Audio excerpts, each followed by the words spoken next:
നമ്മൾ മലയാളികൾ മാവേലി എന്ന് വിളിക്കുന്ന മഹാബലി ഒരിക്കലും ഒരു കൊടവയറനായ പൊണ്ണത്തടിയനായിരുന്നില്ല.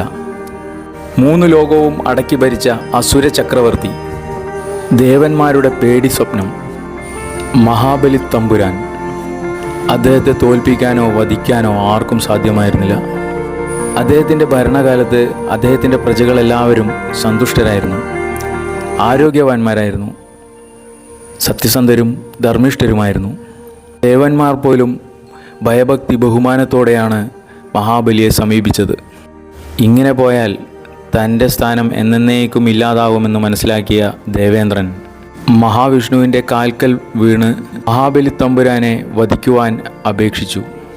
തനിക്ക് ആയുധം കൊണ്ട് മഹാബലിയെ കീഴ്പ്പെടുത്താനോ വധിക്കുവാനോ സാധിക്കില്ല എന്നും അറിയാവുന്ന മഹാവിഷ്ണു ഒരു കൊച്ചു ബാലൻ്റെ വേഷത്തിൽ മഹാബലിയുടെ മുന്നിൽ ചെന്നു. തനിക്കിരുന്ന് തപസ് ചെയ്യാൻ 3 അടി മണ്ണ് ആവശ്യപ്പെട്ടു.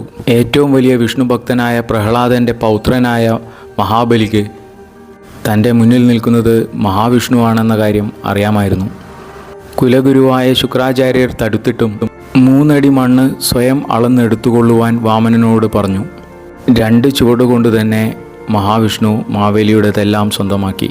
3ാമത്തെ ചുവട് എവിടെ വെക്കും എന്ന് ചോദിച്ച മഹാവിഷ്ണുവിൻ്റെ മുന്നിൽ തൻ്റെ തലയിൽ വെച്ചുകൊള്ളൂ എന്ന് പറഞ്ഞ് മഹാവിഷ്ണുവിൻ്റെ മുന്നിൽ മഹാബലി മുട്ടുകുത്തി തലകുനിച്ചു നിന്നു.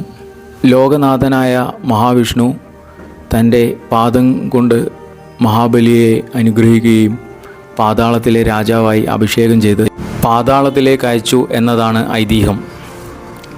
വർഷത്തിലൊരിക്കൽ തൻ്റെ പ്രജകളെ കാണാൻ മഹാബലി തമ്പുരാൻ വരുന്നത് സങ്കല്പിച്ചാണ് നമ്മൾ ഓണം ആഘോഷിക്കുന്നത്.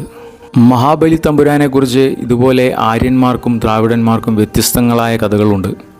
എന്നാൽ മഹാബലി ഒരു ഉത്തമനായ ഭരണാധികാരിയാണെന്ന കാര്യത്തിൽ ആർക്കും സംശയമില്ല. എല്ലാവർക്കും എൻ്റെ സ്നേഹം നിറഞ്ഞ ഓണാശംസകൾ.